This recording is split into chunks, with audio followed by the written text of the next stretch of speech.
Book 16. Odysseus reveals himself to Telemachus. Meanwhile at dawn, Odysseus and the loyal swineherd, once they'd sent the herdsmen out with droves of pigs, made a fire in the hut and prepared their breakfast. As Telemachus came closer, the yelping dogs stopped barking and fawned around him. Lord Odysseus noticed what the dogs were doing and heard his footsteps. At once he spoke out to Eumaeus. His words had wings. "Eumaeus, some comrade of yours is coming, or someone else you know. The dogs aren't barking and are acting friendly. I hear footsteps."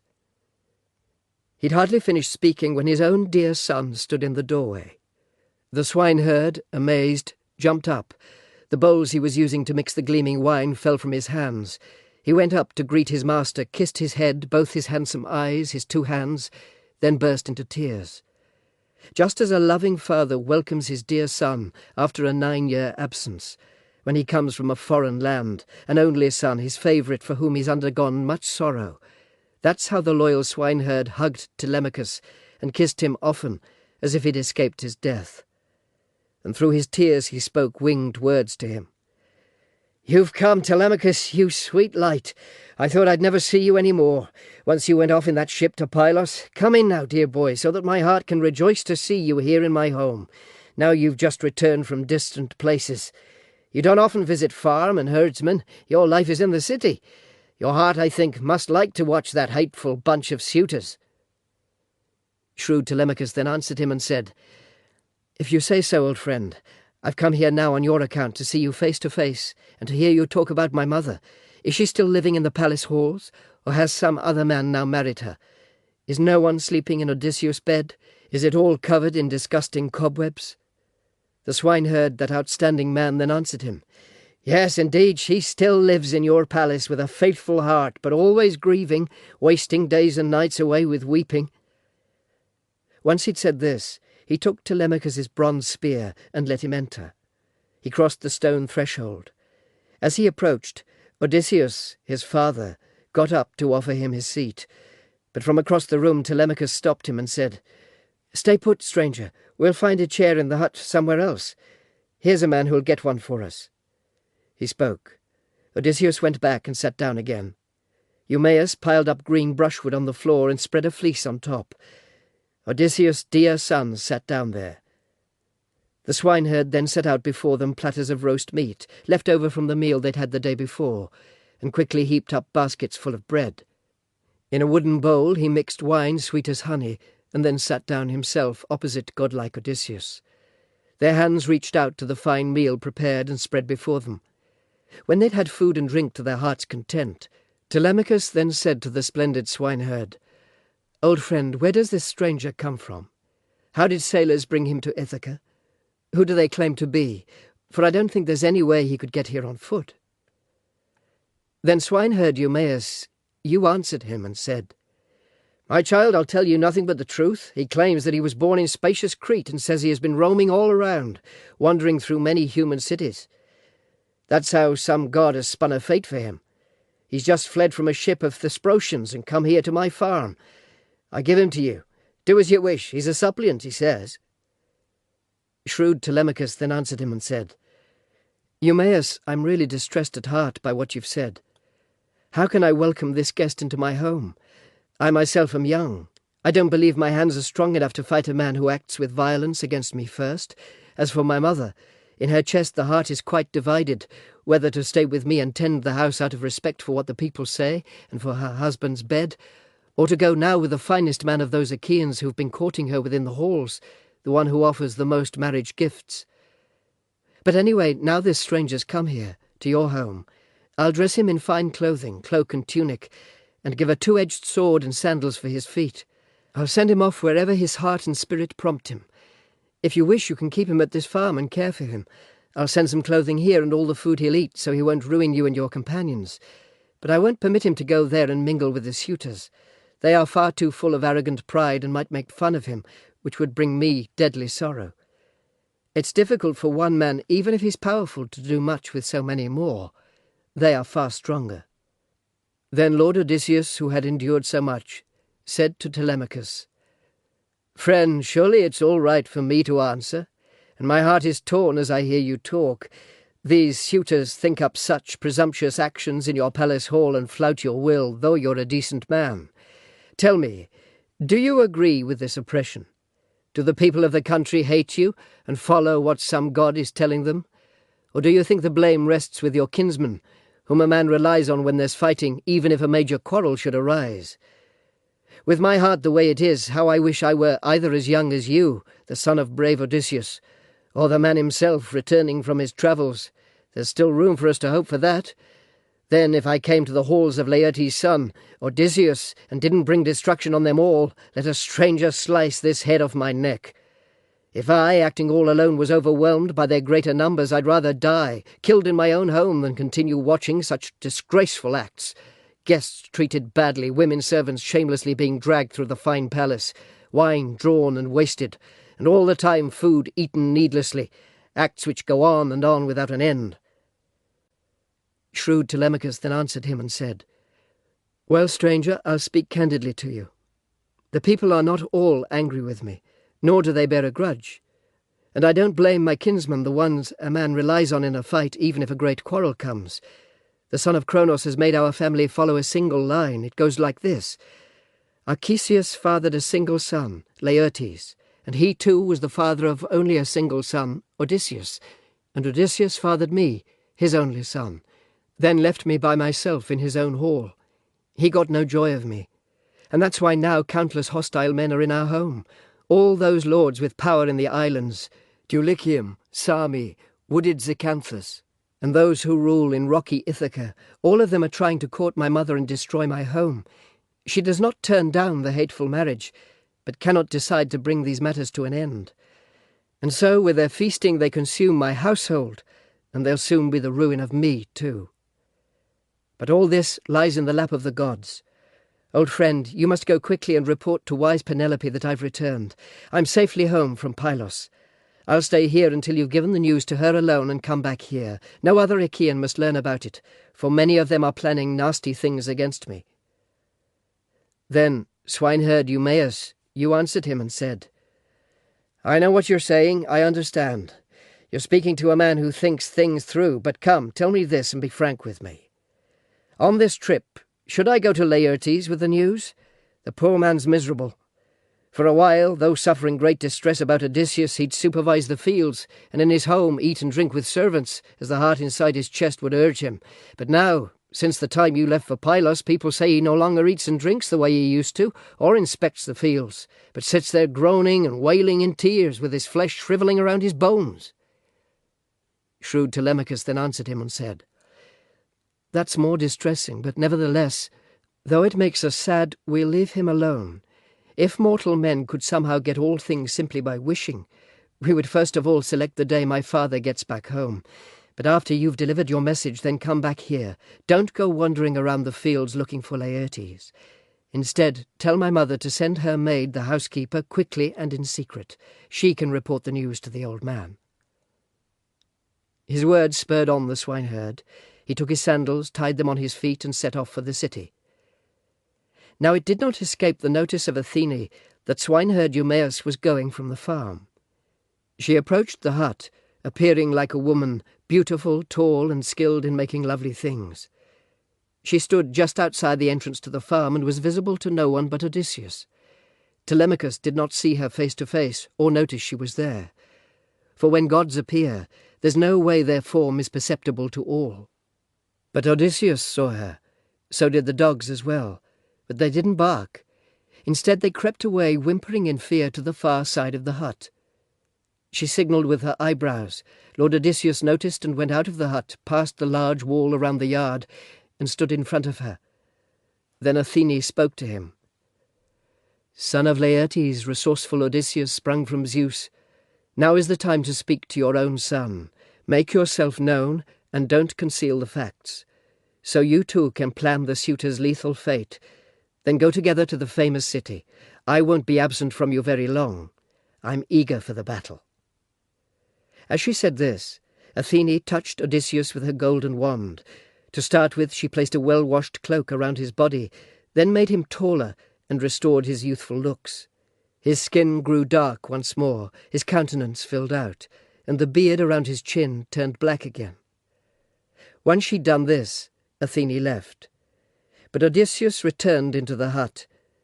His dear son was amazed. He turned his eyes away, afraid it was a god, and spoke to him. His words had wings. "Stranger, you look different to me than you did before. You're wearing different clothes. Your skin has changed. You're one of the gods who hold wide heaven. If so, be gracious, so we can give you pleasing offerings and well-crafted gifts of gold. But spare us." Long-suffering Lord Odysseus then answered him and said, "I'm not one of the gods. Why do you compare me to immortals? But I am your father, on whose account you grieve and suffer so much trouble, having to endure men's acts of violence." He said this, then kissed his son. A tear ran down his cheek onto the ground. Till then he'd held himself in check.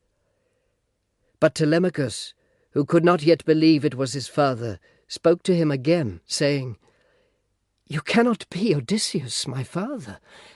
No, some spirit has cast a spell on me to make me lament and grieve even more. There's no way a mortal man could plan this with his own wits unless some god himself came by, who could, if he so desired, make him young or old quite easily. Not long ago you wore filthy clothing and were an old man, but now you're like the gods who hold wide heaven." Then resourceful Odysseus answered him and said, "Telemachus, it's not appropriate for you to be overly surprised your father is back home, or to be too astonished. You can rest assured, no other Odysseus will ever be arriving. I am here. I've endured a lot in many wanderings, and now in the 20th year I've come back to my native land. This present business, you should know, is forager Athene's work. She made me look like this. It's what she wants, and she has power. In one moment, like a beggar, and in another one a young man with fine clothes around his body. It's easy for the gods who hold wide heaven to glorify or else debase a man." Once he'd said this, he sat down, and Telemachus embraced his noble father, cried out, and shed tears. A desire to lament arose in both of them. They wailed aloud, as insistently as birds, like sea-eagles or hawks with curving talons whose young have been carried off by country folk before they're fully fledged. That's how both men then let tears of pity fall from underneath their eyelids. And now light from the sun would have gone down on them as they wept, if Telemachus had not spoken. He suddenly addressed his father. "In what kind of ship, dear father, did sailors bring you here, to Ithaca? Who did they say they were? For I don't think you made it here on foot." Noble, long-suffering Odysseus answered him, "All right, my child, I'll tell you the truth. Phaeacians, those famous sailors, brought me. They escort other men as well, all those who visit them. And I remained asleep as they transported me across the sea in their swift ship and set me here in Ithaca. They gave me splendid gifts of bronze and gold and woven clothing. Now, thanks to the gods, these things are stored away in caves. I've come at Athene's bidding, so we may plan destruction for our enemies. But come now, tell me about the number of the suitors, so I know how many men there are and what they're like. Then, once my noble heart has thought it over, I'll make up my mind whether we too are powerful enough to take them on alone without assistance, or whether we should seek out other men." Shrewd Telemachus then answered him and said, "Father, I've always heard about your great renown, a mighty warrior. Your hands are very strong, your plans intelligent. But what you say is far too big a task. I'm astonished. 2 men cannot fight against so many, and they are powerful. In an exact count, there are not just 10 suitors, or twice 10, but many more. Here you can soon add up their numbers. From Dulichium there are 52 hand-picked young men, 6 servants in their retinue, from Same 24, from Zacynthus 20 young Achaeans, and from Ithaca itself 12 young men, all nobility. Medon the herald is with them, as is the godlike minstrel and 2 attendants skilled in carving meat. If we move against all these men inside, I fear revenge may bring a bitter fate now you've come home. So you should consider whether you can think of anyone who will help, someone prepared to stand by both of us and fight with all his heart." Then Lord Odysseus, who had endured so much, answered him and said, All right, I'll tell you. Pay attention now and listen. Do you believe Athene along with Father Zeus will be enough for the two of us, or should I think about someone else to help us?" Shrewd Telemachus then said in reply, "Those two allies you mention are excellent. They sit high in the clouds, ruling others, men and immortal gods." Long-suffering Lord Odysseus answered him and said, "The two of them won't stand apart for long from the great fight, we can be sure of that, when Ares' warlike spirit in my halls is put to the test between these suitors and ourselves. But for now, when dawn arrives, go to the house, join those arrogant suitors. The swineherd will bring me to the city later on. I'll be looking like a beggar, old and wretched. If they're abusive to me, let that dear heart in your chest endure it while I'm being badly treated, even if they drag me by my feet throughout the house and out the door or throw things and hit me. Keep looking on and hold yourself in check. You can tell them to stop their foolishness, but seek to win them over with nice words, even though you'll surely not convince them, because the day they meet their fate has come. I'll tell you something else. Keep it in mind. When wise Athene puts it in my mind, I'll nod my head to you. When you see that, take all the weapons of war lying there in the hall and put them in a secret place, all of them in the lofty storage room. When the suitors notice they've gone missing and ask about them, you must deceive them with reassuring words. I've placed them well beyond the smoke, since they're no longer like the weapons Odysseus left behind when he went off to Troy. They're all tarnished. The fire has breathed on them too many times. Beyond that, the son of Cronos has put a greater worry in my heart, that you, after too much wine, may start up a fight amongst yourselves and then hurt each other, dishonouring your courtship and the feast, for iron attracts a man all on its own. But leave behind a pair of swords, 2 spears and 2 ox-hide shields for the two of us to grab up when we make a rush at them, while Pallas Athene and Counsellor Zeus will keep the suitor's mind preoccupied. I'll tell you something else, keep it in mind. If you are my son, and truly of our blood, let no one hear Odysseus is back home. Don't let Laertes know, or the swineherd, or any servants, or Penelope herself. You and I alone will investigate how the women feel, and we'll check out some of the serving men to discover if any of them fears and honours us in his heart, and the ones with no respect who discredit you for being the man you are." Then his splendid son answered him and said, "Father, I think you'll later come to recognize my spirit, for no timidity of mind possesses me. But still I do not think your plan will benefit the two of us. I'd ask you to consider this. You'll spend a long time simply testing every man as you visit the farms, while those others in their proud way relax inside your halls and consume your goods without restraint.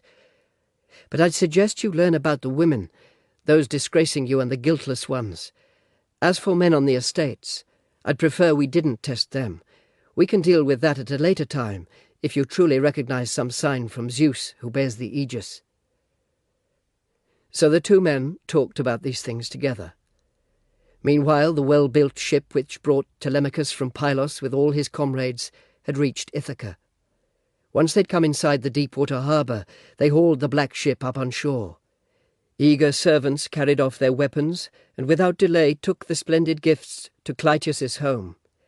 They also sent a herald to Odysseus' house to report to wise Penelope, telling her Telemachus had gone to visit the estates and had told the ship to sail off for the city, in case the noble queen might get sick at heart and shed some tears. This herald and the swineherd met because they'd both been sent off with the same report to tell the queen. When they reached the royal palace, the herald spoke out before female servants. "My queen, your dear son has just returned." But the swineherd came up close to Penelope and gave her all the details her dear son had ordered him to say. Once he told her every item he'd been asked to mention to her. He went off, leaving the courtyard and the hall, back to his pigs. The suitors were unhappy, their hearts dismayed, and they departed from the hall past the large courtyard wall. There before the gates they sat down. The first one of them to say something was Eurymachus, son of Polybus. "Oh, my friends, to tell the truth, in his great arrogance, Telemachus has carried out his trip a great achievement. We never thought he would complete it. So come on now, let's launch a black ship, the best one we have, collect some sailors, a crew of rowers, so they can quickly carry a report to those other men to go home at once." No sooner had he said all this than Amphinomus, turning in his place, saw a ship in the deep harbour. Men were bringing down the sail, others holding oars. With a hearty laugh he then addressed his comrades. "Don't bother with a message any more. Here they are back home. Either some god gave them news, or they saw his ship themselves as it sailed past, but couldn't catch it." He spoke. They all got up and went to the seashore, then quickly dragged the black ship up onto dry ground, while eager attendants carried off their weapons. They themselves went to the meeting place together. No one else was allowed to sit there with them, no old or younger men. Then Antinous addressed them, son of Eupeithes. "Well, this is bad news. The gods have delivered the man from harm. Our lookouts sat each day on windy heights, always in successive shifts. At sunset we never spent the night on shore, but sailed over the sea in our swift ships, waiting for sacred dawn as we set our ambush for Telemachus, so we could capture and then kill him. Meanwhile, some god has brought him home. But let's think about a sad end for Telemachus right here, and ensure he doesn't get away from us. For as long as he's alive, I don't think we'll be successful in what we're doing. He himself is clever, shrewd in counsel, and now people don't regard us well at all. So come now before he calls Achaeans to assembly. I don't think he will give up. He'll get angry and stand up to proclaim to everyone how we planned to kill him, and how we didn't get him. The people will resent us once they learn about our nasty acts. Take care they do not harm us and force us out away from our own land until we reach a foreign country. And so let's move first, capture him out in the fields, far from the city, or else on the road. We ourselves will keep the property he owns, his wealth too, and share it appropriately among us. As for possession of the house, that's something we should give his mother and the man who marries her. However, if what I've been saying displeases you, and you prefer he should remain alive, retaining all the riches of his fathers, then let's not keep on gathering in this place, consuming his supply of pleasant things. Instead, let each man carry on his courtship from his own home, seeking to prevail with gifts. Then she can marry the one who offers most and comes to her as her destined husband." He finished. They all sat quiet, not saying a thing. Then Amphinomus spoke out and addressed them. "Splendid son of Lord Nisus, son of Aretaeus, leader of the suitors from Dulichium, land rich in grass and wheat." Penelope found him especially pleasant because of how he talked, for he understood things well. With good intentions he spoke to them and said, "My friends, I wouldn't want to slay Telemachus. It's reprehensible to kill someone of royal blood. But first let's ask the gods for their advice. If great Zeus's oracles approve the act, I myself will kill him and tell all other men to do so too. But if the gods decline, I say we stop." Amphinomus finished. They agreed with what he'd said, so they immediately got up and went away to Odysseus's house. Once they reached the palace, they sat down on the polished chairs. By that point, wise Penelope had thought of something else: to put in an appearance before the suitors, despite their arrogance, because she'd heard about the destruction of her son there in the hall. The herald Medon, who'd heard their plans, told her. So she set off on her way toward the hall, accompanied by her attendant women.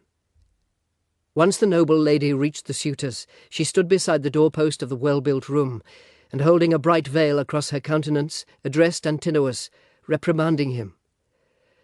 "Antinous, though you're an arrogant man, and come up with devious schemes, people say you are the best among those men your age at offering advice and making speeches.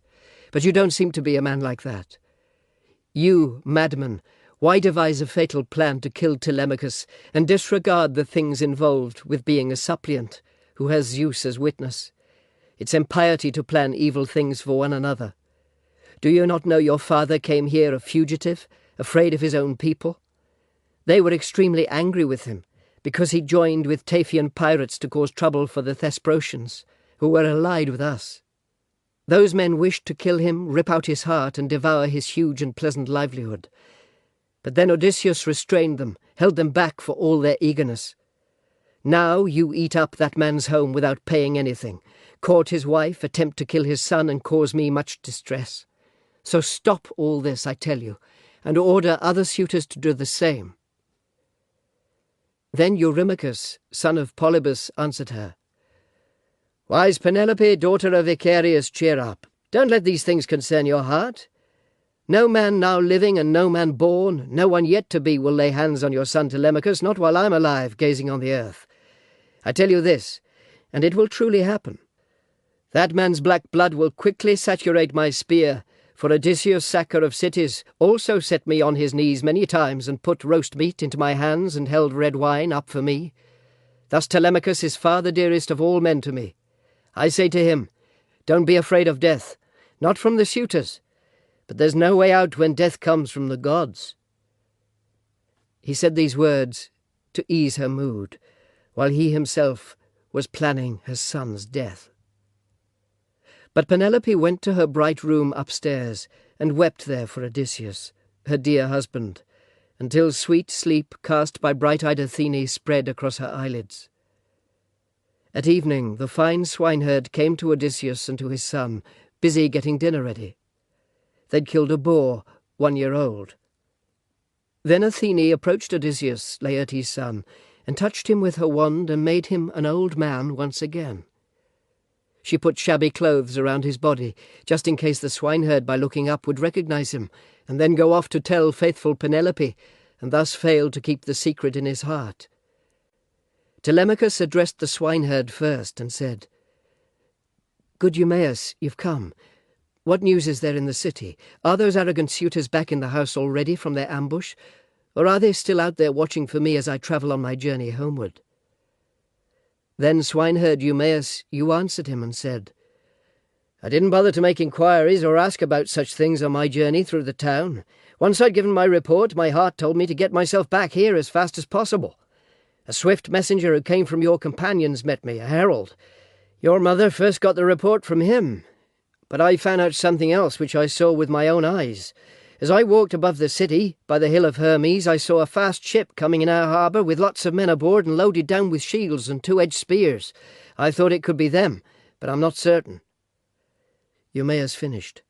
Telemachus, with a smile, full of confidence and strength, allowed his eyes to glance over to his father, avoiding contact with the swineherd. Then, once they'd finished working and dinner was prepared, they dined. Their hearts did not lack a thing. They shared the meal as equals. When they'd had food and drink to their heart's content, they thought of rest, and so they took the gift of sleep.